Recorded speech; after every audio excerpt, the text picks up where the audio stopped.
से बैठ जाएंगे आप सभी।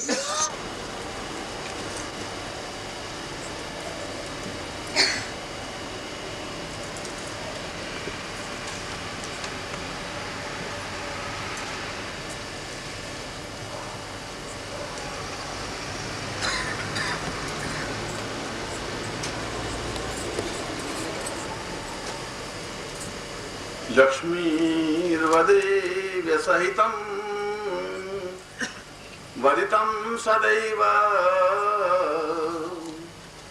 पूर्णोवतां वै परिपूर्णरूपम् आगच्छ मां भवतु वै परमं प्रसादम् ज्ञानं विचक्षणवतां परमं च दिव्यम्। विश्वामित्र संहिता में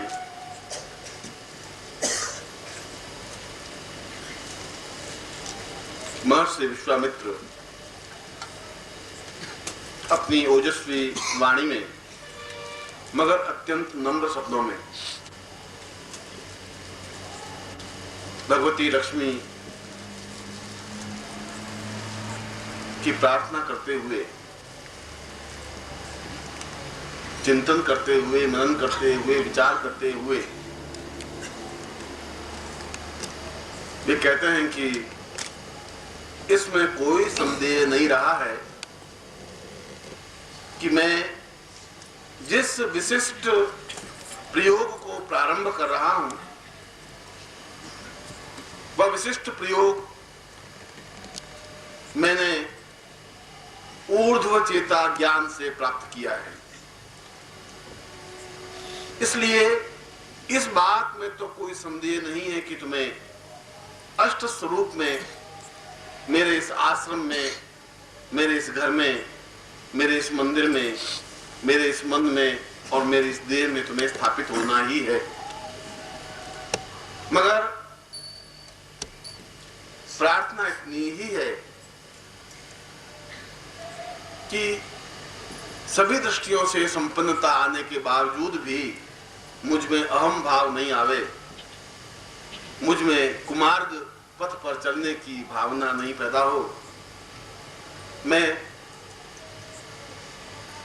सही कार्यों में उस धन का सदुपयोग करूं और जीवन में यश, सम्मान, प्रसिद्धि और पूर्वजों के गौरव को ऊंचाई पर अग्रसर कर सकूं।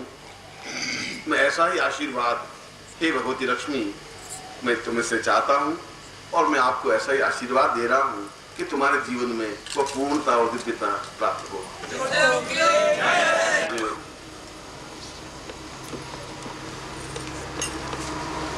इस अद्वितीय अवसर पर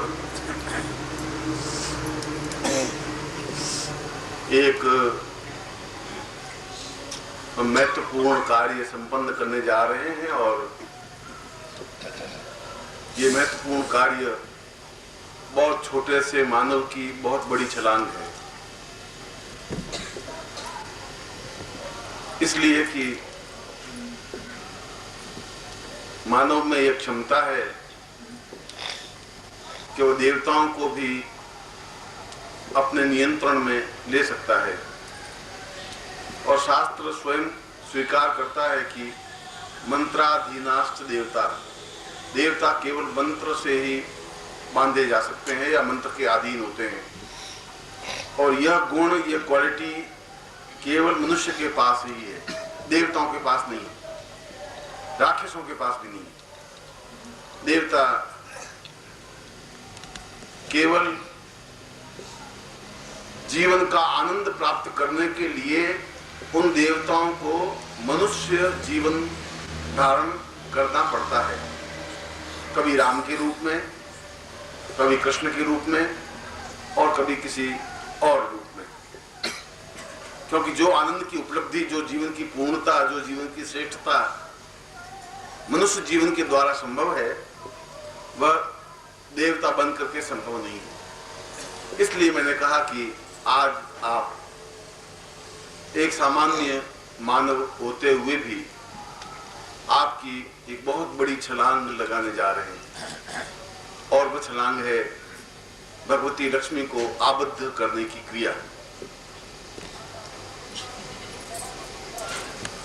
और आबद्ध करना कोई दोष नहीं है, यह मानव की पूर्णता का एक प्रतीक है, जो अपने जीवन में देवताओं को, राक्षसों को, मनुष्यों को अपने नियंत्रण में रख सकता है, कर सकता है, वह उतनी ही ऊंचाई पर पहुंच सकता है। उसके लिए केवल साधनात्मक बल चाहिए, क्षमता चाहिए, पौरुष चाहिए। इसलिए राम को मनुष्य नहीं कहा गया, महापुरुष कहा गया। कृष्ण को भी महापुरुष कहा गया, जिसमें पौरुषता है, जिसमें बल है, जिसमें ताकत और क्षमता है, और जिसमें चुनौतियों का सामना करने की साहस है, खतरों को बुलाता है और जूझता है, वह पुरुष है। मनुष्य बनना और नर बनना कोई बहुत विशेष क्रिया नहीं है। मैंने तुम्हें इससे पहले प्रवचन में भी यही बात कही कि तुम्हारा जन्म लेना कोई बहुत बड़ी घटना नहीं है। इसलिए बहुत बड़ी घटना नहीं है कि शंकराचार्य को पूछा गया, उसके शिष्य ने, पादपद्म ने, कि जीवन का श्रेष्ठ ध्येय क्या है, उद्देश्य क्या है, लक्ष्य क्या है। और उन्होंने अपने एक श्लोक में बात कही कि मानव जब जन्म लेता है तो नर होता है सिर्फ, और नर उसको कहते हैं जो अपने समान एक और नर को उत्पन्न कर दे, बस। वह अधोगामी व्यक्तित्व होता है। मैंने एक शब्द बोला था, ऊर्ध्वगामी बनना, और ऊर्ध्वगामी बनने की मतलब है पुरुष बनने की क्रिया, जिसमें पूर्ण पौरुष, बल, साहस और क्षमता हो। मगर एक बहुत बड़ा अंतर है मनुष्य में और पुरुष में, नर में और पुरुष में। अंतर यह है कि जब मनुष्य मर जाता है तो उसको यह अधिकार नहीं होता कि कोई विशेष गर्भ चुने। वह एक योनि में, जिसको प्राणी कहते हैं, और इस मनुष्य लोक से ऊपर, और हमारे गायत्री मंत्र में कहा है भूर्भुवः स्वः तत्सवितुर्वरेण्यम, भूलोक, भूलोक, स्वलोक, महलोक, जनलोक, तपलोक, सत्यलोक, ये 7 लोक हैं। और मनुष्य एक लोक से दूसरे, तीसरे, चौथे, 5वें, छठे और 7वें लोक में पहुंच सकता है। कभी गायत्री मंत्र को समझने की जरूरत है, उसको केवल रटने की जरूरत नहीं है। 25 लाख पुरुषन करने से कुछ नहीं हो सकता। इसलिए अगर आपके पास अगर दिव्य दृष्टि है तो आप देखेंगे कि मरने के बाद सैकड़ों प्राणी विचरण कर रहे हैं। शायद मनुष्य तो 1 करोड़ ही भारत में है, 1 अरब है, 100 करोड़ ही, मगर वे शायद 10 अरब प्राणी हैं, और वे निरंतर इस खोज में हैं कि कोई गर्भ मिल जाए। और जिस समय गर्भ क्रिया होती है, उसमें जो भी गर्भ सामने होता है, उस गर्भ में वो जन्म ले लेता है। उसके आप में सिलेक्शन करने की क्रिया नहीं है। वह चाहे कि मैं विशेष गर्भ में जन्म लूं, तो नर के पास वह क्रिया नहीं है। ये उसका संयोग है कि गरीब के घर में जन्म ले ले, ये उसका संयोग है अमीर के घर में जन्म ले ले, ये उसका संयोग है कि श्रेष्ठ घर में जन्म ले ले, या चमार के घर में जन्म ले ले, या ब्राह्मण के घर में जन्म ले ले। एक चांस है, क्षण है। वह उसमें प्राणी गुजर रहा था, उसमें गर्भ होने की क्रिया हो रही थी और गर्भ में प्रवेश कर गया। मगर पुरुष जब नर पुरुष बन जाता है नरुष अपने साधना के द्वारा पुरुष बन जाता है तो मृत्यु तो उसकी भी हो सकती है, शरीर तो उसका भी समाप्त होगा। मेरा एक कुर्ता फट जाएगा तो मैं कुर्ता बदलूंगा ही। शरीर जर्जर अवस्था में होता है तो शरीर समाप्त होता ही है। तो योग की बहुत उच्च पराकाष्ठा है कि उस शरीर को वापस नया जीवन दे दे। अगर सांप को देखा होगा तो सांप अपनी एक कैंचुल उतार देता है, बिल्कुल ताजी चमड़ी उस पर आ जाती है। और आपकी भी यहाँ चमड़ी छील दे तो 10 दिन बाद एक ताजी चमड़ी वापस आ जाएगी। चमड़ी के नीचे दूसरी चमड़ी है। अब आप में ये क्वालिटी नहीं है कि उस ऊपर वाली चमड़ी को नीचे उतार सके और फेंक सके, मगर चमड़ी तो है ही। नहीं चमड़ी हो तो आप इस चमड़ी को छीलिए, 2-4 दिन देख के फिर वापस वैसी वैसी चमड़ी आ जाएगी, मगर इससे ज्यादा साफ आएगी। और तुम साइंस का एक्सपेरिमेंट करो, एक बुढ़े आदमी की चमड़ी छील दो, वापस जब चमड़ी आएगी तो कसी हुई साफ चमकीली चमड़ी आएगी। इसका मतलब योग में इस जर्जर काया को बदला जा सकता है और वापस चिर यौवन में बना जा सकता है। मेरी बात तुम्हें अटपटी लग सकती है और जहां तुम्हारी बुद्धि नहीं पहुंचती वो सब अटपटी बात। तुम उतनी बात को विश्वास करोगे जितनी तुम्हारी बुद्धि पहुंचती है। उससे आगे अगर मैं अपनी आज दादी जिंदा होती मेरी और मैं अगर दादी को कहता कि मनुष्य चांद में पहुंच गया और चंद्रमा की धरती पर पांव रख दिया, तो मुझे वो आधा पागल तो जरूर कहती है कि तुम पागल है, भगवान के ऊपर पांव नहीं रख सकते। तो आज भी आधा हिंदुस्तान मान रहा है कि ये सब अमेरिका की फ्रॉड है, कुछ नहीं है। भगवान के ऊपर पांव कैसे रख सकते हैं, चंद्रमा पर पांव कैसे रख सकते हैं? क्योंकि उनकी बुद्धि वहां पहुंच नहीं पा रही है। और हम पढ़े लिखे हैं, इसलिए कहते हैं कि जैसे ये लोग है वैसा चंद्र लोक भी है, तो मानव चंद्र लोक पर भी पहुंच सकता है। उन्होंने वायुयान के द्वारा पहुंचा, आदमी अपने साधना के द्वारा पहुंच सकता है, अपने शरीर को सूक्ष्म कर सकता है, अपने शरीर को तेज कर सकता है। आप विश्वास करेंगे नहीं। आप विश्वास इसलिए नहीं करेंगे कि वो तुम्हारे जो बड़े बूढ़े वो भी नहीं कहते चांद पर आदमी पहुंच गया, या तो वो मूर्ख है या मनुष्य है नहीं। और आप अगर गांव में जाके पूछ रहे हैं बड़े बूढ़ों को, तो जिस समय जो चंद्रमा पर 69 में जब नील आर्मस्ट्रांग पहुंचा, तब मुझे बहुत अच्छी तरह से याद है, इंदिरा गांधी का राज था। उन्होंने कहा कि ये रांड बहुत कुछ करेगी, चालाकियां बहुत करेगी। अब लोग अब चांद में पहुंचा दिया। ये सब फ्रॉड है, ऐसे कई लोग मिले। इसलिए पुरुष जब चाहे तब तक उस लोक में रह सकता है, 10 साल, 5 साल, 20 साल, 25 साल, 50 साल, और वह उस गर्भ की बराबर इंतजार करता रहता है जिस गर्भ में जन्म लेने से वो वापस अद्वितीय बन सके। इसलिए राम को जन्म लेने के लिए 2500 वर्ष तक इंतजार करना पड़ा देवकी के गर्भ का, और 2500 वर्ष तक वह उस प्राणी लोक में रहे, चाहे वो भूलोक में तो रहे, भूलोक में रहे या स्वरलोक में रहे या महलोक में रहे या जनलोक में रहे या तपलोक में रहे या सत्यलोक में रहे। उनमें गुण था कि मैं कौन से गर्भ में जन्म लूं। और कृष्ण के ठीक 2500 वर्ष बाद वापस बुद्ध के रूप में जन्म लिया गया। आप देखिए 2500 वर्षों का इतिहास चल रहा है, बराबर 2500 वर्षों के बाद एक युग परिवर्तन आता है और उसने गर्भ चुना। और बिल्कुल सही गर्भ चुनने से सही व्यक्तित्व बन सकता है। इसलिए नर के हाथ में नहीं है गर्भ चुनना, तुम्हारे हाथ में नहीं है। तुम्हारे हाथ में मृत्यु के बाद में उस समय जो भी गर्भ मिल जाएगा उस गर्भ में तुम्हें जन्म ले लेगा। इसलिए तुम्हारा पिछला जन्म याद नहीं रहता, क्योंकि तुम्हें कुछ पता ही नहीं कि तुमने कौन सा गर्भ चुना, तुम्हारे हाथ में नहीं। और इसलिए जब जन्म लेते हो तब तुम्हें इस बात का एहसास नहीं होता कि मैंने आंख कहां खोली, किस गर्भ में रहा। मगर पुरुष अगर वो साधना, ये डिफरेंस है, और ये बहुत बड़ा डिफरेंस है, क्योंकि हमारे हाथ में सत्ता रहती है कि हम गर्भ को चुने, और तब तक वो प्राणी जीवित रह सकता है इस मानव रूप में भी। जैसा मैं जिंदा हूं वैसा तुम जिंदा हो, वैसे भी। और किसी लोक में भी यदि सिद्धाश्रम में जाके जिंदा रहना चाहता है तो रह सकता है, और यदि किसी भूलोक में जाके रहना चाहता है तो रह सकता है। और यदि कभी समय मिला, इस बार की कामाख्या मंदिर में तुम गए नहीं, वहां तांत्रिक सम्मेलन था और मैं कामाख्या में उस तांत्रिक सम्मेलन में गया था। उसमें कोई विचित्र तांत्रिक है, तुमने तंत्र देखा नहीं और तुमने तांत्रिकों को भी देखा नहीं। तुम भूतनाथ, प्रेतनाथ, पिशाचनाथ को देखे, वो तांत्रिक नहीं देखे।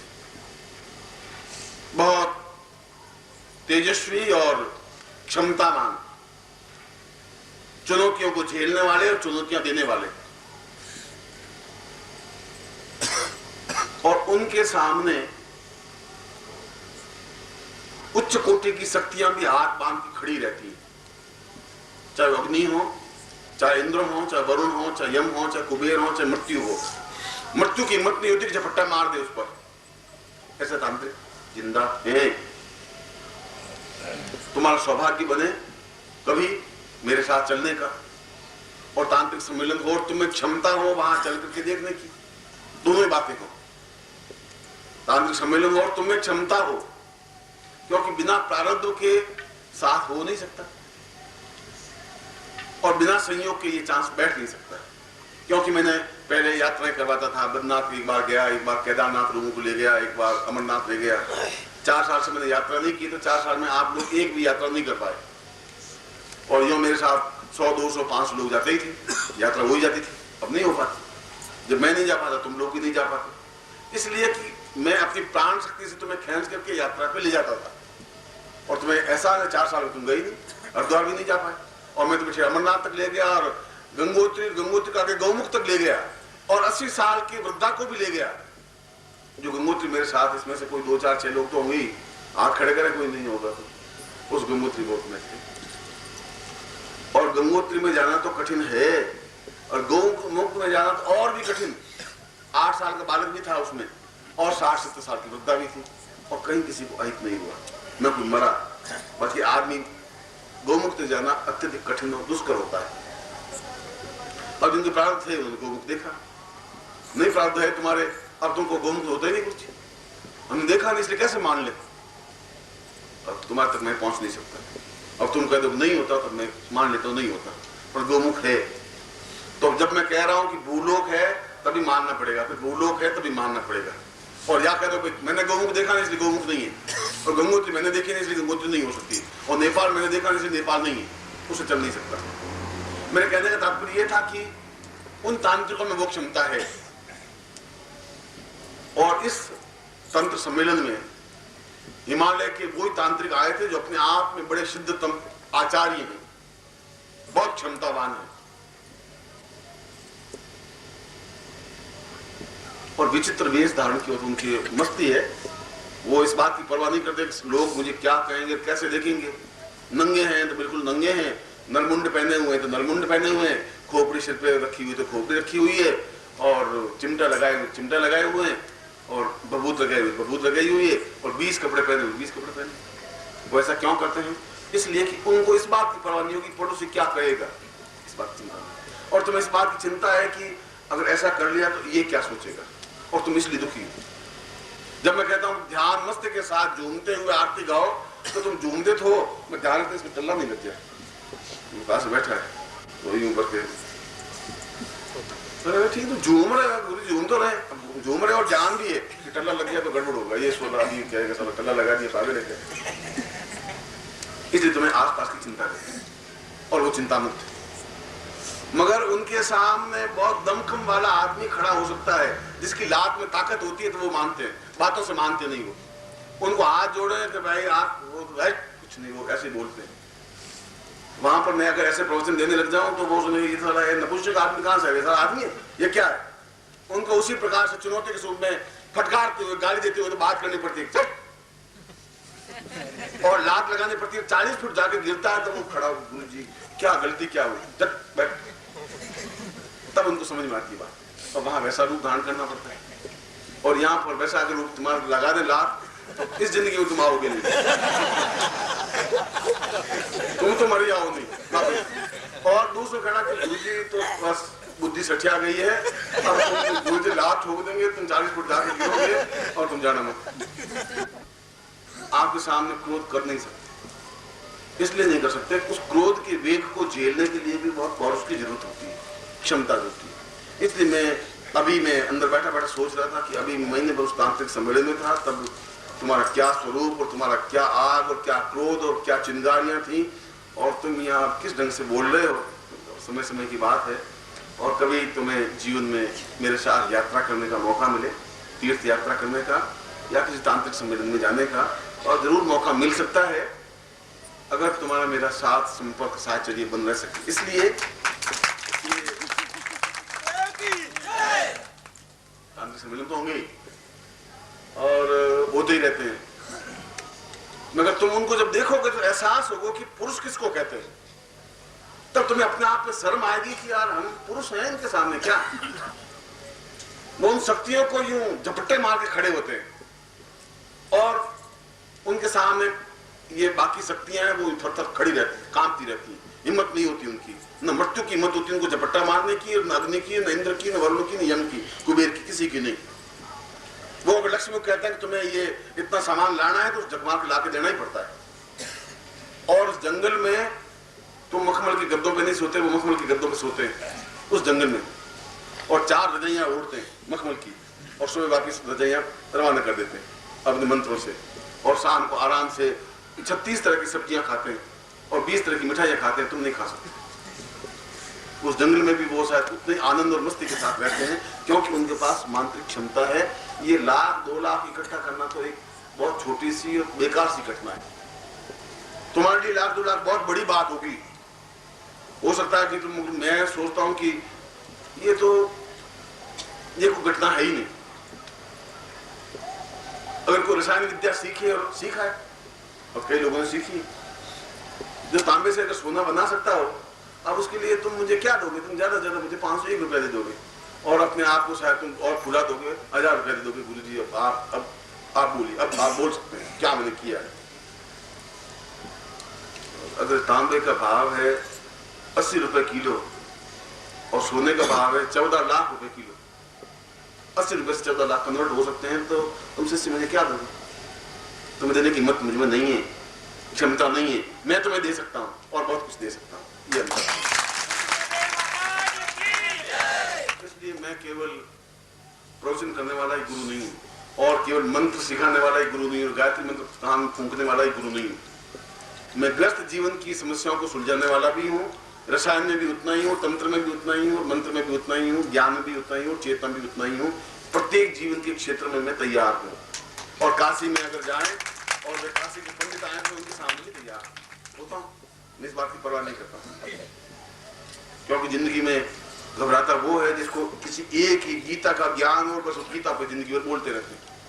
किसी को रामायण का ज्ञान होता है, वो जिंदगी में रामायण की चौपाई बोलते रखे। उनको कहिए आपको कोई सूर के बारे में, सूर के बारे में किसी और को बोलना पड़ेगा। मैं तो रामचरितमानस पर ही बोलता हूँ। वो उन्होंने एक चीज ली, पकड़ रखी, जिंदगी पार करने, जिंदगी बहुमुखी प्रतिभा होनी चाहिए। इसलिए मैं तुम्हें कह रहा कि उस पुरुष में, उस राम के बाद कृष्ण में वापस गर्भ चुनने की क्षमता आ सकी, और उसके बाद वापस बुद्ध में क्षमता आ सकी, और वह एक मामूली सा व्यक्ति राज परिवार को छोड़ करके और उस जगह पहुंचा कि आज संसार के 22 देशों में बुद्ध धर्म फैला हुआ है। एक व्यक्ति मामूली था, और वो भी इस बात को कह रहा था कि आनंद, मुझे 200 शिष्य चाहिए। 200 शिष्य होते तो मैं बहुत कुछ कर बैठता है। दुर्भाग्य है आनंद की मैं 200 शिष्य प्राप्त नहीं कर पाया। ये गुरु के सामने बहुत बड़ी एक दुर्घटना होती है। ये उसका अफसोस रहता है। उसको समर्पित जो शिष्य मिलने चाहिए वो नहीं होते, तब उसको अपने आप बहुत दबोच करके जिंदा रहना पड़ता है। आप होठों से मुझे गुरु गुरु कहें और पांव दबा ले आकर के, ऐसी पाखंड मुझे नहीं चाहिए। उस पाखंड को मैं बहुत ज्यादा पसंद करता ही नहीं। मुझे ऐसी इच्छा नहीं होती कि आप मेरे चरणों को धोए पिए रहे। ठीक है, ये आपका धर्म है, आपका कर्तव्य है, मेरे चरणों को स्पर्श करें और मैं आपको आशीर्वाद दूं, मगर मेरा आशीर्वाद वो है कि आप में कुछ प्रखरता, तेजस्विता आए, दमखम आए। गिड़गिड़ाने वाली बात नहीं हो, चुनौतियों वाली बात हो, सामने खड़े होकर बात करने की क्षमता हो, चाहे वो योगी हो, चाहे सन्यासी हो, चाहे तांत्रिक हो, चाहे देवता हो और चाहे मनुष्य हो। जिए तो ताकत और क्षमता के साथ जिए। वो दुखती हुई लकड़ी साली, न आग लगे न साली बुझे, दुख दुख करती रहती है, जलती रहती है, 4-6 घंटे 10 घंटे जीता।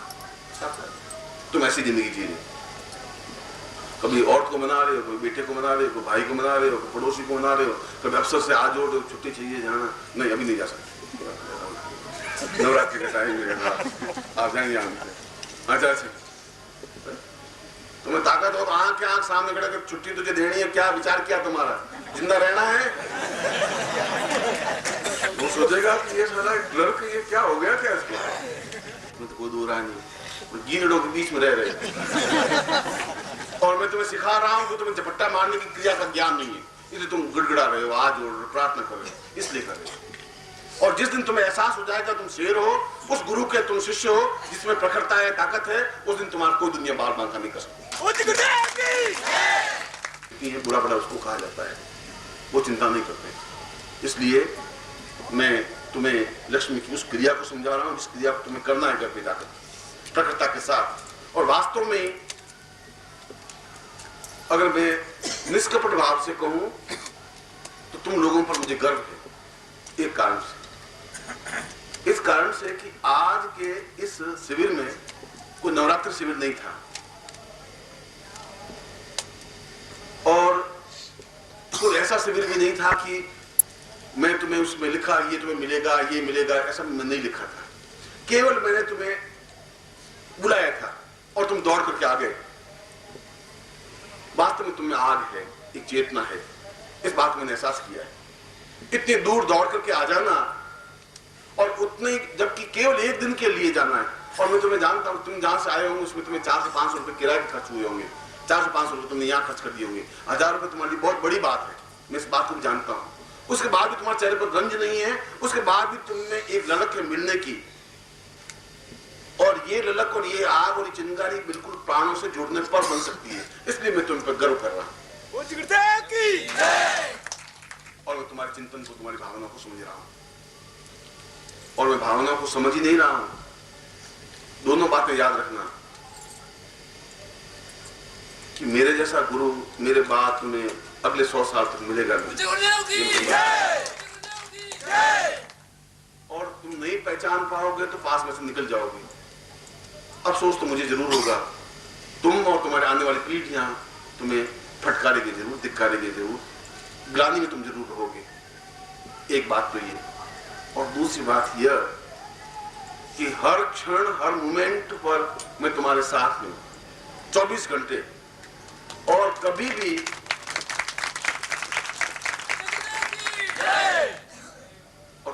किसी भी क्षण तुम पीछे मुड़ के देखोगे तो मैं तुम्हें तैयार खड़ा मिलूंगा। ये बात है। इसलिए तुम्हारा जीवन का प्रत्येक क्षण तुम्हारे गृहस्थ में बीतना चाहिए, तुम्हारे समाज में बीतना चाहिए, मगर तुम्हारा साधना में भी बीतना चाहिए, पौरुष के साथ। अगर तुम 1-2 साधना में भी तुम प्राप्त कर सकोगे ना, अब उसमें बड़ी ताकत चाहिए, हिम्मत चाहिए, जोश चाहिए, आंख में चिंगारी चाहिए। ऐसी कई साधना जो क्रोध मुद्रा में साधना की जाती है, उसमें यूं वो मंत्र ऐसा नहीं होती, आंख निकाल करके फिर मंत्र जाप किया जाता है, क्योंकि तुम्हारा पौरुषता झलकनी चाहिए। कायरों के पास लक्ष्मी आएगी भी तो नहीं रह सकती। इसलिए तुम उस सियारों की टोली में जरूर चल रहे हो, तुम्हारा जन्म सियारों में नहीं हुआ है, और इसलिए तुम पुरुष बन करके एक श्रेष्ठ गर्भ को चुन सकने की क्षमता हो पाएगी। और आने वाली पीढ़ियां, तुम्हारी वर्तमान पीढ़ी तुम पर गर्व कर सकेगी, क्योंकि आने वाली पीढ़ी विज्ञान की नहीं होगी, ज्ञान की होगी, शास्त्र की होगी, साधनाओं की होगी। मैं जिंदा हूं, अभी 50 साल तो मेरा कुछ बिगड़ेगा नहीं, और मैं तुम्हें, मैं जो बता रहा हूं मैं तुम्हें सुना दूंगा, समझा दूंगा तुम्हें। इसीलिए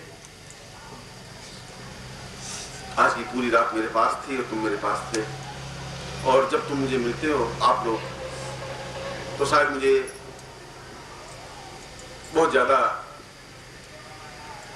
एक अटैचमेंट सा महसूस करता हूँ, बहुत ज्यादा प्यार सा महसूस करता हूँ तुम लोगों से। ऐसा नहीं लगता तुम पराए हो। मैंने जिंदगी में कभी ऐसा एहसास किया ही नहीं, मगर दुख इस बात का, वेदना इस बात की होती है कि तुम पहचान नहीं पा रहे। और कृष्ण को मजबूर होकर के, बहुत दुखी होकर के, बहुत संतप्त होकर के, बहुत परेशान होकर के, और अपने दिल को दबोच करके गीता में कहना पड़ा कि अर्जुन तू मुझे पहचान, मैं पेड़ों में पीपल का पेड़ हूं, मैं नदियों में गंगा हूं, मैं पहाड़ों में हिमालय हूं, मैं देवताओं में ब्रह्मा हूं, तू मुझे पहचान। और जिस दिन पहचान लेगा उस दिन महाभारत युद्ध तो क्या, किसी भी युद्ध को जीत लेगा, पर पहचान लेगा तब। तो मुझे ये मत समझ कि मैं धोती पहने हुए सारथी बन के बैठा हूं, ये मत पहचान। तू मैं तेरा मित्र हूं, ये भी मत पहचान। तू मुझे वास्तविक रूप में पहचान तो बहुत लेट हो जाएगा, इस महासमर में तुम जीत नहीं पाएगा। ये कृष्ण का गीता है, पूरा गीता पढ़े तो केवल यही उसमें साथ दिया हुआ है। 9वां अध्याय 10वां अध्याय ज्ञान अध्याय में यही तो है कि मैं ये हूं, मैं ये हूं। क्या वो बड़ा घमंडी था इसलिए अपना घमंड बता रहा था? घमंड नहीं बता रहा था, वो बार बार अर्जुन को समझा रहा था। पहले अध्याय से 7 अध्याय तक समझाया कि तुम वीर है, बहादुर है, तुम इस समर में युद्ध करके जीतना है, विजय प्राप्त करना है, कायरों पर मत मर, बहादुरी के साथ मर। और समझ नहीं पा रहा था, तब उसको समझा रहा था कि नहीं समझ पा रहा तो फिर तो मुझे पहचान, क्योंकि इन सबको मैं मार चुका हूं। ये भीष्म, ये द्रोण, ये कर्ण, ये अश्वत्थामा, इन सबको मैं समाप्त कर चुका हूं। तू तो केवल निमित्त बंदा है, और मैं तुम्हें कह रहा हूं कि मैं तुम्हारे प्राणों में हूं और तुम्हें साधनाओं में सफलता मिलनी ही है। तुम थोड़े निमित्त बनोगे बस, मतलब और कुछ नहीं। गांडीव धनुष तो तुम्हें उठाना पड़ेगा, सारथी तो मैं हूं, रथ में चलाऊंगा, उस महासमर के युद्ध में बीच में जाके खड़ा कर दूंगा जब कौरव खड़े। घोड़े मरने दूंगा नहीं, रथ को तोड़ने दूंगा नहीं, तुम्हारा हित होगा नहीं, पर तीर तुम्हें चलाना ही पड़ेगा, खड़े तुम्हें होना पड़ेगा, सामने तुम्हें खड़ा होना पड़ेगा, जीतना तुम्हें है। क्योंकि विजय सिंह तुम्हारे गले में पहनानी है, मेरे गले में माला पहनाने की जरूरत नहीं है, यह आवश्यकता है। और इसीलिए मैं तुम्हें बार बार, वो कृष्ण भी बार बार, मैं अपनी तुलना कृष्ण से नहीं कर रहा हूं और कर भी रहा हूं तो गलत नहीं कर रहा, ये भी तुम्हें बता दूं। क्योंकि कृष्ण को कृष्ण के युग में पहचाना नहीं, उस कृष्ण को बेचारे को 3 अध्याय तक, गीता जैसे महान ग्रंथ में भी 3 अध्याय तक उसको समझाना पड़ा कि तू और कुछ मत कर, मुझे पहचान, एक बार मुझे देख ले, अंतर ज्ञान से मुझे पहचान लेगा तो इस युद्ध को जीत जाएगा। और बुद्ध को भी बार बार ये समझाना पड़ा 2500 वर्षों बाद,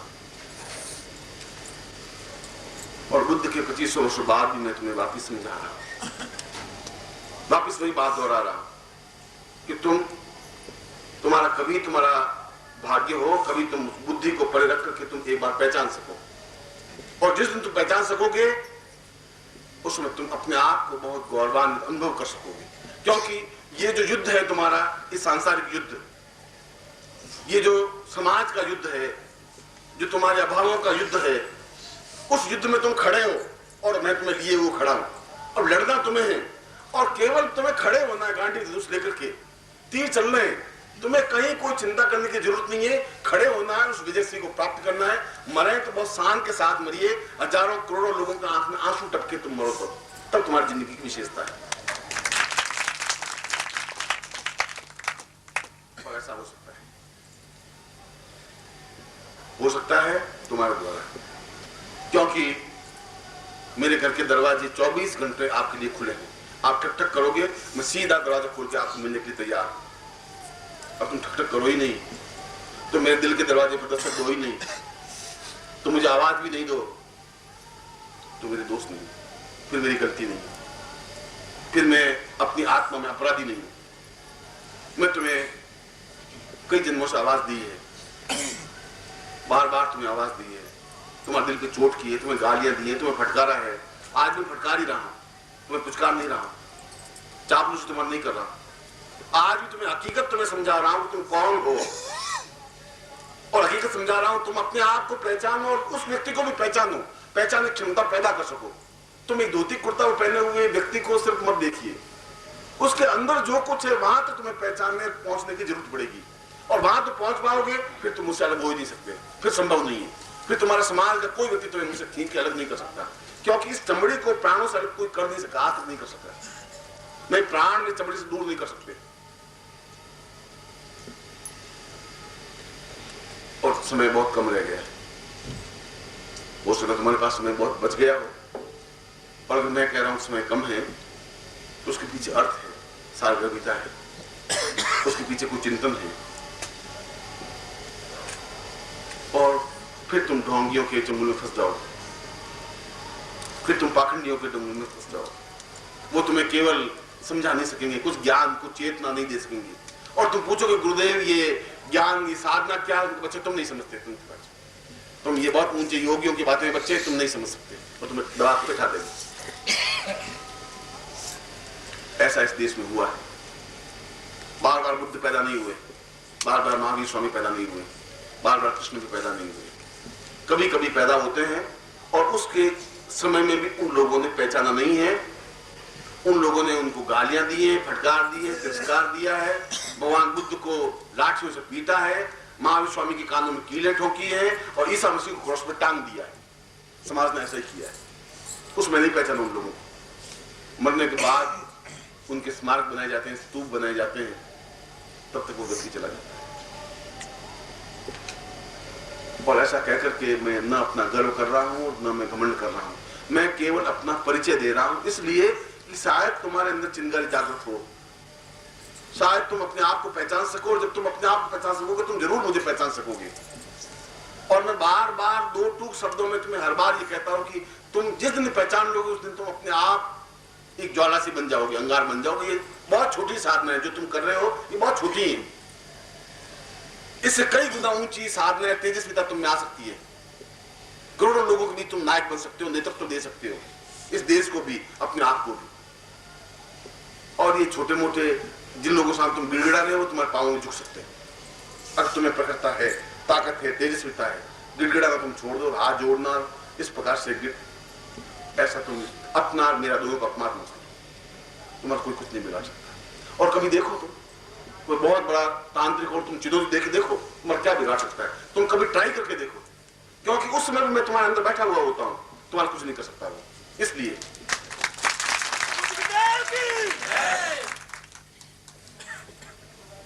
मैंने कहा कि मैं जब प्यार करता हूं तो पूर्णता के साथ करता हूं, टुकड़ों टुकड़ों में नहीं कर सकता। मैं जिंदगी में कोई काम टुकड़ों में नहीं कर सकता। घृणा करता हूं, क्रोध करता हूं तो पूरे सत्यानाश कर देता हूं। आने वाली पीढ़ियां, 25 पीढ़ियां भी जिंदा नहीं रहती उसकी। हालांकि ऐसा क्रोध मैं करता नहीं, मैं करता हूं बहुत खतरनाक क्रोध करता हूं, और जिन्होंने क्रोध को झेला है वो एहसास करते हैं। और जब प्यार भी करता हूं तो बहुत पूरी अपनी क्षमता के साथ प्यार करता हूं, तेजस्विता के साथ। और शिष्य बनाता हूं तो पूरी तेजस्विता के साथ, और जिनको मैंने गुरु बनाया है वह भी अपने आप में पूर्ण तेजस्विता में होता है। इसलिए तुम्हें तो केवल एक संदेश देना है, एक चेतना देनी है, एक मेरी धारणा तुम्हें बतानी है। और इस धारणा के पीछे मेरा व्यक्तिगत और मेरे पारिवारिक कोई स्वार्थ नहीं है। मैं तुम्हें फिर दूसरी बार भी कह रहा हूँ, तीसरी बार भी कह रहा हूँ, तुम जितना मुझे प्यार दे सकोगे उससे 10 गुना प्यार अपने आप प्राप्त कर लोगे। ये तो देना और लेने की क्रिया है। जब तुम मुझे दोगे तो अपने आप मिल जाएगा तुम्हें। जब तुम्हें प्यार दोगे तो मेरी तपस्या साधना अपने आप तुम्हें मिल जाएगी। इस समुद्र में पानी खत्म नहीं हो सकता, नदी का पानी सूख सकता है, तालाब का पानी सूख सकता है। न तपस्या क्षीण हो सकती है, न मेरे पुण्य क्षीण हो सकते हैं, न मुझमें न्यूनता है, न मेरे में कमजोरी है, न मैं स्वार्थ युक्त हूं, न मुझे पुत्रों का मोह है, न पत्नी का मोह है। कर्तव्य जो मेरा है मैं निभाऊंगा, इसलिए गृहस्थ निभाऊंगा तो पूरे क्षमता के साथ निभा रहा हूं, और शिष्यों को निभाऊंगा तो पूरी क्षमता के साथ निभाऊंगा। तो मैंने कहा कि मैं टुकड़ों टुकड़ों में कुछ काम नहीं कर सकता। इसलिए मैं तुम्हें जब कमजोर देखता हूं, जब तैयार होते हुए नहीं देखता हूं, तो मैं नेतृत्व करने की क्षमता है। एक एक आदमी बहुत कुछ कर सकता है, तुम्हें है इतनी हिम्मत। ये सिविल लेवल में तो मामूली बात है, ये 5-10 मेंबर बनाना तो बहुत एक हल्की घटिया बात है, उसमें है क्या। तुम अपने 45 साल की उम्र में 45 आदमी तुम्हारा परिचित दोस्त नहीं है जिनको तुम चुनौती भर के कह सको तुम्हें ये काम करना है। फिर तुमने 45 साल 40 साल क्या ले लिए, तुमने क्या कर दिया तुमने, और क्या कर लोगे फिर तुम आगे जाकर। और उसमें तुम मुझे कमा के नहीं दे रहे हो, मैं तुम्हें उससे 1.25 गुना वापस रिटर्न कर रहा हूं, क्योंकि एक चेतना फैलानी है इस देश में। उस अंधकार में तुम उस चुनाव में देखो, रोज गोलियां चल रही हैं, रोज लोग मर जा रहे हैं। ये प्रजातंत्र का जो खेल हो रहा है, तुमने शायद न्यूज रेडियो पढ़ी नहीं, बिहार में 45 आदमी को भून दिया गया, उत्तर प्रदेश में भून दिया गया। ये तो प्रजातंत्र चल रहा है, और ये इस युग में कुछ दीपक जलने पड़ेंगे, कुछ अध्यात्म की चेतना देनी पड़ेगी। तो आने वाली पीढ़ी केवल मौत के अलावा कुछ समझ नहीं सकती वो, और कोई भाषा नहीं उनके पास, गोली के अलावा उनके पास चुनौती नहीं है। और गोलियां देने वाले राक्षसों को कौन जवाब देगा, कौन उनके सामने खड़ा हो सकेगा। ईसा मसीह जैसा खड़ा हो सकेगा, बुद्ध जैसा खड़ा हो सकेगा, महावीर जैसा खड़ा हो सकेगा। जिसमें क्षमता होगी वो खड़ा हो सकेगा, जिसमें ताकत होगी वो खड़ा हो सकेगा। और जब सूर्य डूबने लगा अस्त होने लगा तो सूर्य बहुत दुखी हुआ। एक दीपक ने पूछा कि आप दुखी क्यों हैं? उसने कहा कि मैं चला जाऊंगा तो अंधकार हो जाएगा। दीपक ने कहा चिंता मत करिए, मैं जब तक आप वापस आकाश में नहीं उगेंगे मैं अपनी ताकत के साथ रोशनी जितनी भी हो सकेगी रोशनी फैलाता रहूंगा। और सूर्य प्रसन्न मन से गया और दूसरे दिन वापस होगा। मैं चाहता हूं कि ये दीपक जलते रहे तो ये गोलियां नहीं चल सकती, फिर अंधकार नहीं आ सकता। इसलिए मैं इस युग में, इस देश में और जीवन में कोई विशेष उद्देश्य से आया हूं। केवल जन्म नहीं लिया है, जन्म लेने का मेरा कोई अभिप्राय नहीं है और जिंदा रहने का मेरा कोई मकसद नहीं है। कुछ विशेष लक्ष्य है, कुछ विशेष चिंतन है, कुछ विशेष ध्येय है और वह ध्येय तुम लोगों के द्वारा ही संपन्न होगा। करना तुमको ही है।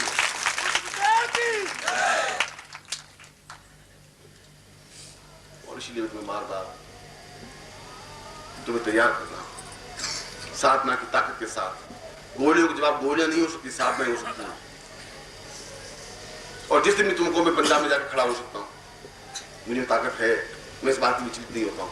पंजाब तो छोटी सी बात है कहीं पर भी, इसलिए कि मुझे मालूम है कि मौत मेरे पास में से निकल तो सकती है, बातचीत मुझसे कर सकती है, उसमें अभी इतनी हिम्मत, इतनी ताकत पैदा नहीं हुई कि मेरे सामने आकर खड़ी हो जाए। इतनी ताकत उसमें नहीं है।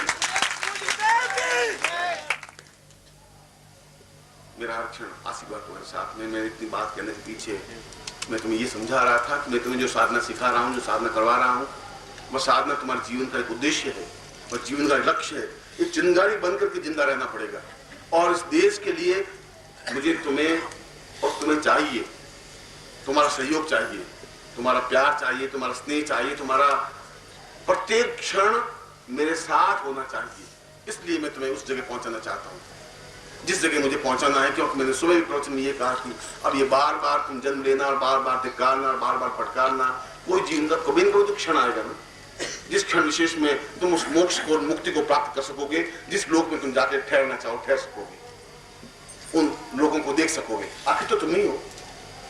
आज नहीं देखोगे तो अगले जीवन में देखोगे, फिर अगले जीवन में फिर तुम्हें वापस पैदा होना पड़ेगा, फिर गोमूत्र में वापस तुम्हें जिंदा रहना पड़ेगा 2 साल 5 साल 7 साल 10 साल, फिर वापस मेरे पास आना पड़ेगा, फिर मैं तुम्हें कहूंगा।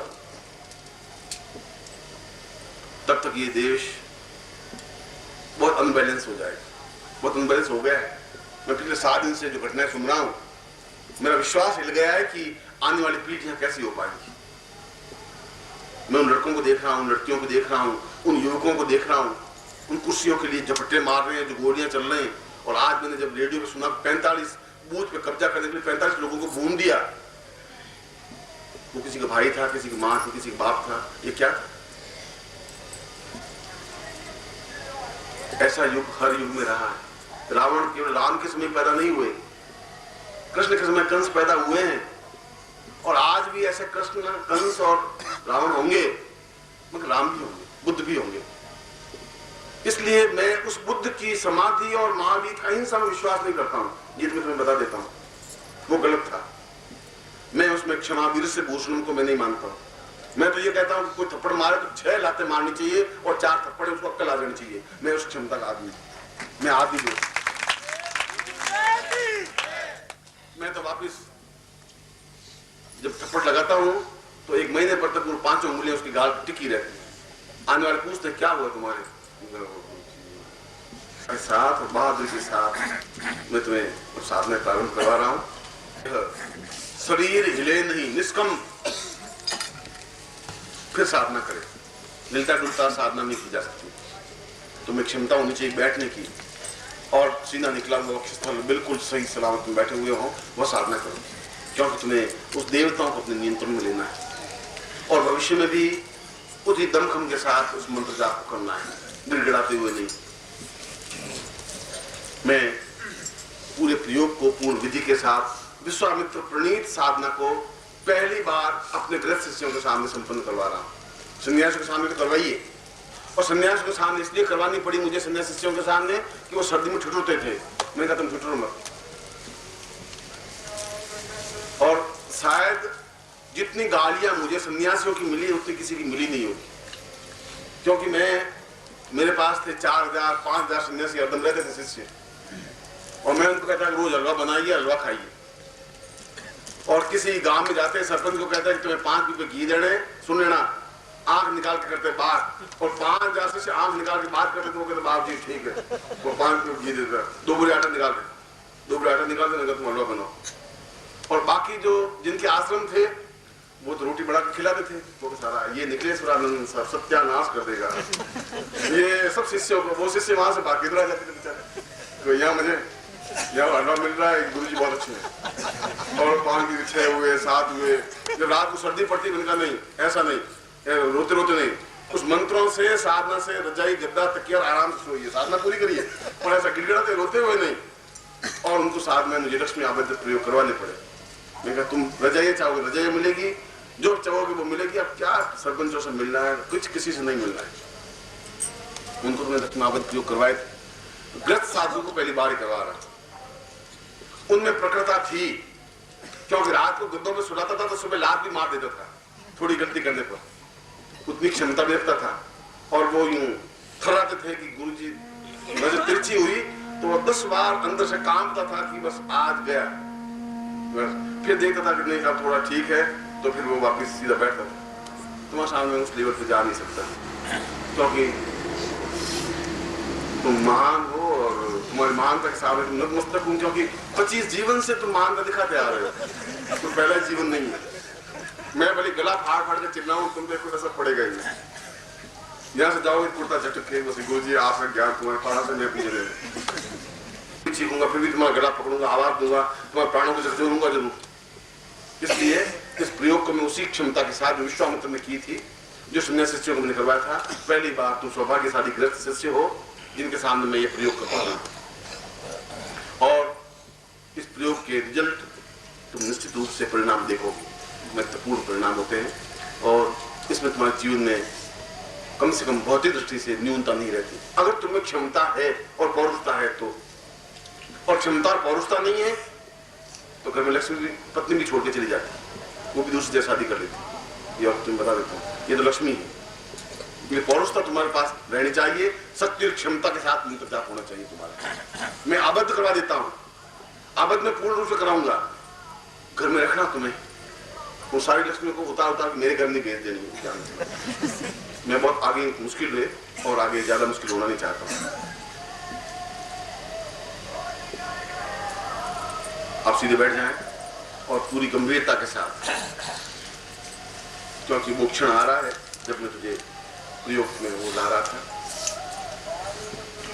तुम्हारे सामने गुरु चित्र होगा, और गुरु चित्र नहीं तो गुरु बैज है, और गुरु बैज नहीं तो खुद गुरु होंगे शायद सामने बैठे होंगे। तो तीनों में से कोई एक चीज होनी चाहिए। हाथ जोड़ दीजिए। सबसे पहले तो गुरु का स्मरण करिए कि वो पूर्णता के साथ आपको साधना की वह श्रेष्ठता दे सके, जिसके माध्यम से तुम देवताओं जैसे अद्वितीय व्यक्तित्वों को आबद्ध कर सको, अपने अधीन कर सको। ओम पूर्वा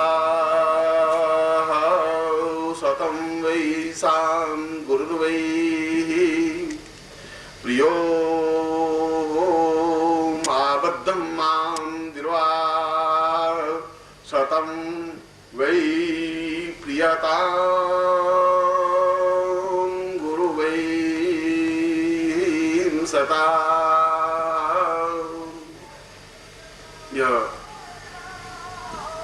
ऋग्वेद का गुरु आवाहन मंत्र है, और यह गोपनीय मंत्र इसलिए है कि जब भी शिष्य इस मंत्र का स्मरण करता है इसी ध्वनि के साथ, तो गुरु तत्क्षण उसके सामने सूक्ष्म रूप में खड़े होते ही हैं, और अगर तुम्हारी दिव्य दृष्टि है तो साकार रूप में भी खड़े होते हैं।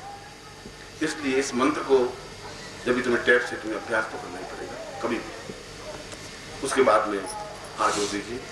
गुरु ब्रह्मा गुरु विष्णु गुरुदेवो महेश्वर गुरु साक्षात् परब्रह्म तस्मै श्री गुरुवे नमः। ध्यान मूलम गुरु मूर्तिर्पूजा मूलम गुरु पदम मंत्र मूलम गुरु वाक्यम मोक्ष मूलम गुरु कृपा। मूकं करोति वाचालं पंगुलं यते गिरं यत्कृपात्मं वन्दे परमानन्दमाधवं। गुरुचरणेभ्यो समर्पयामि नमः। गुरु आवाहनं तां पूर्विष्याम तथास्मै सदेवाहनं सा दीर्घा एतात्मानं पुण्यातां पुण्यः ताम दीर्घायुत्वा स्वाम स्वात पूर्वाम ताम पूर्वा गुरुपूर्णे ताम स्थापयामि नमः। तत्रादु जलम स्नानम समर्पयामि नमः। जल से आप गुरु को स्नान कराइए। ओम पवित्रे स्तौ वैष्णव्यौ सवित्र्वा प्रसवा उत्पूनाम निच्छिद्रेण पवित्रेण ताम पूर्वशात स्नानम समर्पयामि। जल स्नानम समर्पयामि नमः। जल स्नानान्ते पय स्नानम। ओम पयाः पृथिव्यां पयो खादि कुपयो दिव्यन्तरिक्षे पयोदा पयस्वाते प्रदिशा संतुमयं मा पय स्नानम। तत्रादु दधि स्नानम। फिर आप जल से ओम दधि क्रावणो वकारी कंजिष्णो रसविदाजिनः सुरविनो मुखा कर्तप्रण आयुगुं खितारिकता दधि स्नानम। तत्रादु घृत स्नानम। ओम घृतं निमीक्षे घृतमश्चयो घृते सितो घृतं वृषधाम अनुपदमा वहमा स्वाहा घृतं रखव्यव्यं सर्करा स्नानम। ओम साइको अस्तै सनिभंगि बिर्वसी सगुं षष्ठा सयुधन्द्रो गणेन सगुं षटति सोमपा बागुन्दमां प्रदितां तां पुरुष्यां तां पूर्वा पंचम स्नानम। ओम पंच नद्याः सरस्वती मप्रियन्ति स्रोतसा सरस्वती तु पंचधासो देशे भवतः पंचम स्नानम समर्पयामि नमः। तत्रादु गुरुवै वस्त्रं समर्पयामि नमः। ओम विवासु वासु परिवीत्यागासुस्यान् भुजायमानः तन्धिराज कंसाद्युं सा देव्यन्ता वस्त्रं समर्पयामि नमः। वस्त्रान्ते गुरुवै तिलकं कृत्वा ओम साम पुरुषानो सानो सुनता सहस्र मूर्ते सहस्र पादाक्षरुभावे सहस्र नामने पुरुषाय शाश्वते सहस्र कोटि युगधारणे नमः। गुरुवै चंदनम अक्षरम समर्पयामि नमः। पुष्पम समर्पयामि नमः। सुमाल्यानि सुगंधीनि मालित्यादीनि प्रो मया दत्त पूजार्थं पुष्पाणि प्रतिगृहीतां पुष्पं समर्पयामि नमः। पुष्पान्ते धूपं समर्पयामि नमः। धूपान्ते दीपं समर्पयामि नमः। दीपान्ते निवेद्यं समर्पयामि नमः। ओम नाभ्या आसीदन्तर्गुं शीर्ष्णोद्योः सामवर्ततव्यां भूमिदिशा श्रोत्रान्धालोकाम् आकल्पयन्ना नैवेद्यं समर्पयामि नमः। प्राणाय स्वाहा पानाय स्वाहा व्यानाय स्वाहा समानाय स्वाहा भक्ष भोज्यलिज धेनुमुद्रां प्राणमुद्रां प्रदर्शय। तत्रादु गुरुवै पूर्णसां दीर्घा जित्वाय बलाय वर्चसे सुप्रजास्त्वां सहस्राम् अथो जीव सर्वस्तम। गुरु आज्ञा वैतां साधना मम प्रवेश। मैं गुरु की आज्ञा लेकर के अब साधना में प्रवेश दे रहा हूँ। तत्रादु तां पुरुष्यां साधना प्रारंभेतां गुरु प्रार्थयेतः।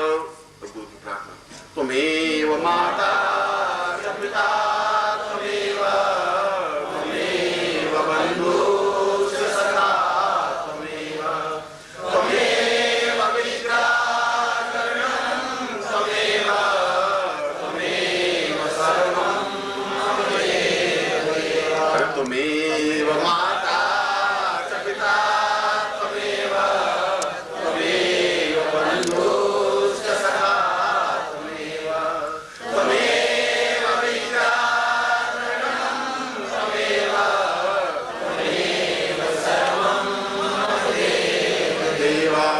त्वमेव माता च पिता त्वमेव त्वमेव बन्धुश्च सखा त्वमेव त्वमेव विद्याकरणं त्वमेव त्वमेव सर्वं मम देव। इति सम्प्रार्थयेत सां पुरुषां मथा स्वानं गुरु साक्षिणे तां सूर्य साक्षिणे अग्नि साक्षिणे जल साक्षिणे मतां पुरुषां तां लक्ष्मी आबद्ध प्रयोगान्ते तां पुरुति गणपतिं स्थापयेत। अब अपने सामने जो कागज को बिछा हुआ हो उसके ऊपर एक बिंदी लगा दो कुमकुम की। वह एक गणपति है, उस बिंदी स्थापन करोगे तो उसको गणपति से कागज पर बिंदी लगा देनी है। और कागज नहीं हो तो बाएं हथेली पे लगा दीजिए, लेफ्ट हैंड में, वहां गणपति स्थापन कर सकते। और उसके ऊपर चावल रखिए और गणपति का आह्वान करिए। ओम गणानंत वा गणपति गौं अवामहे प्रियानंत वा प्रियपति गौं अवामहे निधिनंत वा निधिपति गौं अवामहे वसो मम आह मजा निगपदमत्व मजा शीघ्रपदम रिद्धि सिद्धि सहितं महां गणपतिं आवाहयामि समर्पयामि नमः। तत्रादु श्रीमन्महागणाधिपतेन लक्ष्मी नारायणाभ्यां नमः उमा महेश्वराभ्यां नमः शचिपुरंदराभ्यां नमः मात्र पितृ चरण कमलेभ्यो नमः इष्ट देवताभ्यो नमः कुल देवताभ्यो नमः ग्राम देवताभ्यो नमः स्थान देवताभ्यो नमः वासुदेवताभ्यो नमः वाणी हिरण्यगर्भाभ्यां नमः शचिपुरंदराभ्यां नमः ताम सवित्रे नमो ताम लक्ष्मी नमः ताम पूर्णश्याम अथा स्वानंद गणपतिं प्रार्थयेत। ओम सुमुखस्ते का जोड़ दीजिए। सुमुखस्ते दंतश्च कपिलो वज्रकर्णका लंबोदरश्च विक्तो विघ्नाशो विनायकः धूम्रकेतु गणाध्यक्षो भालचंद्रो गजाननः द्वादशैतानि नामानि अपरिच्छिन्नान्ति। विद्यारंभे विवाहे च प्रवेशे निर्गमे तथा संग्रामे संकटे चैव विघ्नस्तस्य न जायते। शुक्लांबरधरं देवं श्रीवर्णं चतुर्भुजं प्रसन्नवदनं ध्यायेत् सर्वविघ्नोपशान्तये। लाभस्ते साञ्जयस्ते शान्तिस्ते शान्तिपराजय येषामिन्दीवरस्यामो अनेस्तोऽपि जनार्दनः अभिप्सितार्थ सिद्ध्यर्थं पूजितोऽयं सुरासुरैः सर्वविघ्नहर तस्मै गणाधिपतये नमः। सर्वमंगलमांगल्ये शिवे सर्वार्थसाधिके शरण्ये त्र्यंबके गौरी नारायणे नमोस्तुते। सर्वदां सर्वकार्येषु नास्ते सर्वमंगलम् येषां मध्यस्थो भगवान् मंगलायस्तनो हरि। तदेव लग्नं सुग्नं तदैव ताराबलं चन्द्रबलं तदैव विद्याबलं देवबलं तदैव लक्ष्मीपते तें सुनामि। यत्र योगेश्वरः कृष्णो यत्र पार्थो धनुर्धरा तत्र श्रीयो भूतध्रुवानीति मित्रिमः। सर्वेषां लघुकार्येषु त्रयस्त्रिमुनीश्वरा देवादिसन्तना सिद्धिं ब्रह्मैशान् जनार्दनः। वक्रतुण्ड महाकाय सूर्यकोटिसमप्रभ निर्विघ्नं कुरु मे देव सर्वकार्येषु सिद्धिदा। त्वां गणपतिम् आवाहयामि स्थापयामि नमः। रिद्धि सिद्धिरितां ताम् अम्बे अम्बिकें बालिकें नमः। नयति कचन सहस्रकां सुभद्रिकां कां पीलवासिनीं मां रिद्धि सिद्धिं स्थापयामि नमः।